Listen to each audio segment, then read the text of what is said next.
Salut à tous.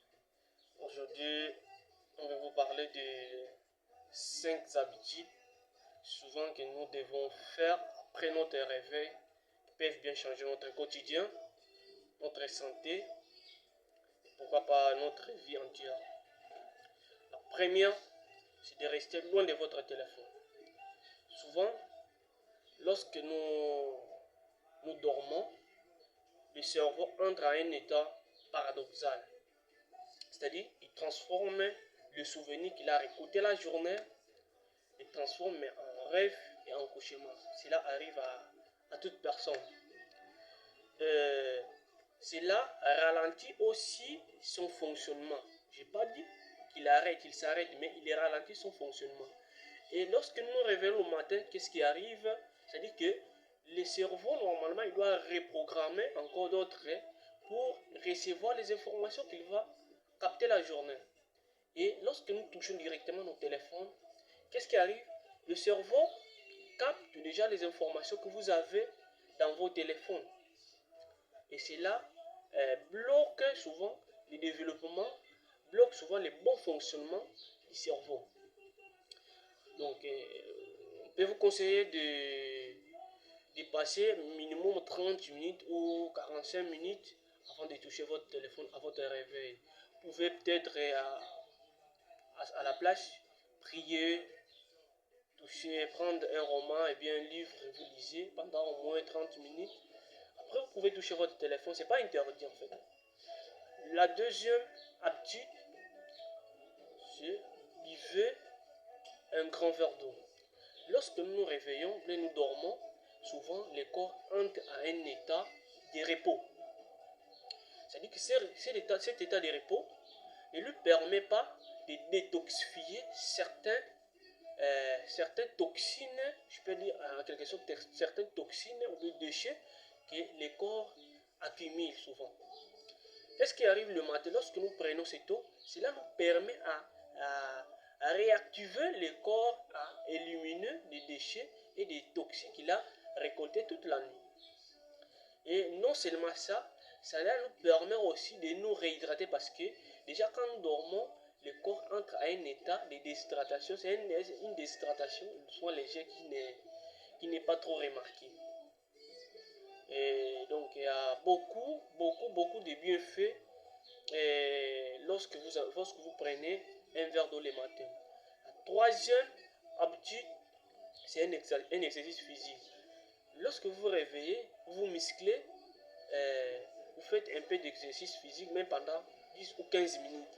Cela vous permet de vous programmer encore physiquement parce que, par exemple, tu te réveilles directement, tu vas à un travail, tu vas faire un grand travail. Et lorsque vous commencez par cet exercice physique, cela vous permet de vous reprogrammer physiquement. La quatrième, c'est aérer votre chambre.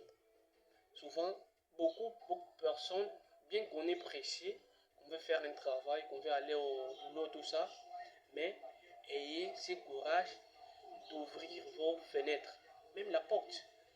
Lorsque vous sortez de la chambre, ouvrez au moins, avant que vous ne partez, c'est vrai que vous allez vous laver, vous allez faire certaines histoires avant d'aller au travail, mais ayez un moment d'ouvrir vos fenêtres, parce que cela vous permet d'aérer votre chambre. Et l'heure que vous avez eue pendant la nuit doit être aérée à un autre air qui arrive de l'extérieur, voilà, qui arrive de l'extérieur. Et non seulement ça aussi, arrangez votre lit parce que cela ordonne votre cerveau à faire des histoires logiquement, de façon ordonnée aussi la journée. Parce que déjà, lorsque vous arrangez votre lit, vous arrangez votre chambre avant de partir, cela programme votre cerveau que vous devez faire ceci, vous devez faire cela. Donc, parce que le cerveau, déjà en soi, c'est un organe qui doit être programmé, en fait.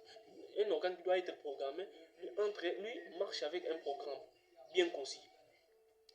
La cinquième des choses, bien la cinquième habitude, c'est de pouvoir vous consentir. C'est-à-dire que lorsque vous sortez, vous voulez sortir, vous avez accompli tout ça, vous voulez sortir de votre chambre, ayez un moment de repos. C'est-à-dire que vous prenez même 10 minutes ou 15 minutes. C'est-à-dire que vous pouvez corréler tout ça. Au moment où vous allez peut-être lire un livre, c'est peut-être les moments que vous pouvez aussi vous reposer un petit peu. Parce que déjà, lorsque nous dormons, la circulation sanguine n'est pas comme d'habitude que nous avons toujours été la journée. Je vous ai dit au départ que le corps souvent entre à un état de repos. Cela permet à réorganiser encore le fonctionnement, le bon fonctionnement du corps parce que le cerveau en soi aussi n'est pas souvent bien perfusé la nuit. Lorsque vous reposez un petit peu, cela permet au corps de pouvoir oxygéner encore les organes et bien évidemment le cerveau qui a besoin beaucoup plus d'oxygène. C'est souvent ça arrive. Tu te réveilles d'un coup comme ça parce que tu vas au travail, parce que tu vas faire un travail. Tu te réveilles directement, tu vas. Tu te réveilles directement, tu pars, tu sortes de ta chambre. Souvent, on a des céphalées, on se dit, ah j'ai des céphalées, je dois prendre des médicaments. Non, c'est parfois une façon de vous organiser. Ça permet aussi au corps de pouvoir bien marcher et de pouvoir faire bien les choses de la journée. Voilà, vous qui avez suivi ma vidéo, j'espère que vous avez bien aimé. Et si vous avez une suggestion dans les commentaires, vous pouvez laisser comme ça, on pourra vous aider. Une question, vous pouvez aussi poser. Merci.